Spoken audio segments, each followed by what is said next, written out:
ভাই বন্ধুদের সাথে ঘুরতে যাবো, আমাকে 2000 টাকা হাওলাত দেন। টাকা নিবি ঠিক আছে, আমার একটা শর্ত আছে, 3টা প্রশ্নের উত্তর দিতে হবে। 3টা প্রশ্নের উত্তর দিতে পারলে টাকা পাবি, আর যদি ভুল উত্তর দেস প্রত্যেকটা প্রশ্নের ভুল উত্তরের জন্য একটা করে সরকারি। এটা কোনো ব্যাপার ভাই? আপনি প্রশ্ন করেন, আমি উত্তর দিতে প্রস্তুত। আচ্ছা, আমার প্রথম প্রশ্ন, বনের একটা বড় হাতিকে তুই কিভাবে ফ্রিজে রাখবি? এটা কোনো প্রশ্ন করলেন ভাই? এত বড় হাতি ফ্রিজে রাখা যায়? আরে বেকেল, ওই হাতি যেরকম বড় ওইরকম বড় সাইজের ফ্রিজ আনবা, ফ্রিজ এনে দরজা খুলবি, হাতি ঢুকে দিবি, শেষ। আচ্ছা, প্রথম প্রশ্ন তো পারলি না, দ্বিতীয় প্রশ্ন। আচ্ছা, তাহলে এখন একটা গাধাকে কিভাবে ফ্রিজে রাখবা?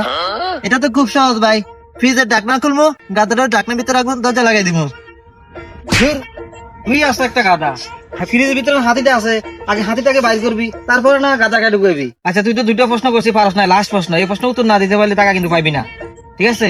ঠিক আছে ভাই, 3 নম্বর প্রশ্ন আমি পারবো, 2টা পাই না, 3 নম্বরটা অবশ্যই পারবো। প্রশ্ন করেন এখন। বনের একটা পশুর বার্থডে, এই বার্থডে প্রত্যেকটা পশুর 70টা প্রাণীকে দাওয়াত দেওয়া হয়েছে, এবং এর মধ্যে একটা প্রাণী আসবে না। কে আসবে না বলতো?